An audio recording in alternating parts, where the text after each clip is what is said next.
రాచెరు పరిరక్షణ కొరకై ఇచ్చేసినటువంటి మాజీ మేయర్ తోటకూర అజయ్ యాదవ్ గారికి, అలాగే పార్టీ ప్రెసిడెంట్ ఓ నరసింహారెడ్డి గారికి, స్థానిక మాజీ కార్పొరేటర్ రాష్ట్రాల వెంకటేష్ యాదవ్ గారికి, మరి ఇక్కడ ఇచ్చేసినటువంటి ప్రముఖ నాయకులకు, మాజీ వార్డు మెంబర్లకు, ఖాళీ పెద్దలకు, మరి పార్టీ పెద్దలకు అందరికీ కూడా పేరు పేరున అందరి నమస్కారాలు తెలియజేస్తా ఉన్నాం.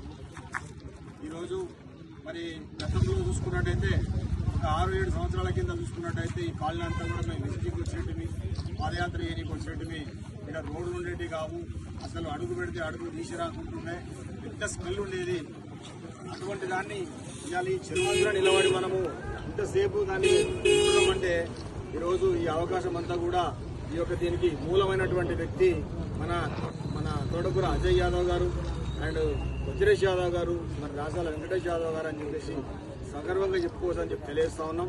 మరి ఇక్కడ ఉన్నటువంటి జనాలు కూడా మరి వాళ్ళు ఎటువంటి దానికి కూడా వాళ్ళు ఇంత వాసనకు, దుర్వాసనకు, పొల్యూషన్ వాటర్ కూడా నిజంగా వాళ్ళు ఏ విధంగా ఇంతకాలం గడిపారో వాళ్ళందరికీ కూడా మనం ఒకసారి సెల్యూట్ చేయాల్సిన అవసరం పడుతుంది. ఎందుకంటే మరి వాళ్ళు బోర్ వేసుకున్నా కూడా పొల్యూషన్ నీళ్ళే, వాళ్ళు కనీసం డోర్ తెచ్చి బయటికి వెళ్ళంటే కూడా ఈ దుర్వాసనతోనే నివసించారు.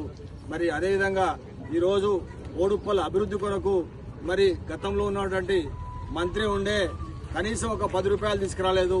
ఏడికి పోయినా కూడా మా బోడుప్పల్ ధనిక మున్సిపాలిటీ డబ్బులు బోర్డుని అని చెప్పింది తప్ప ఒక్క ₹1 ఎక్కడ తీసుకురాలేదు.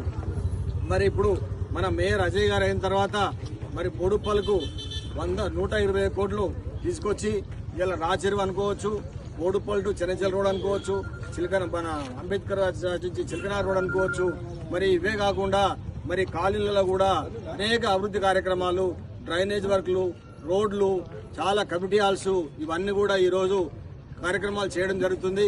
మరి అజయ్ యాదవ్ గారికి, మరి అలాగా మన ఇన్ఛార్జ్ వజ్రేష్ యాదవ్ గారికి మనస్ఫూర్తి ధన్యవాదాలు తెలియజేస్తూ మరి అవకాశం ఇచ్చిన అందరికీ ప్రత్యేక ధన్యవాదాలు తెలియజేస్తూ ఉన్నాం.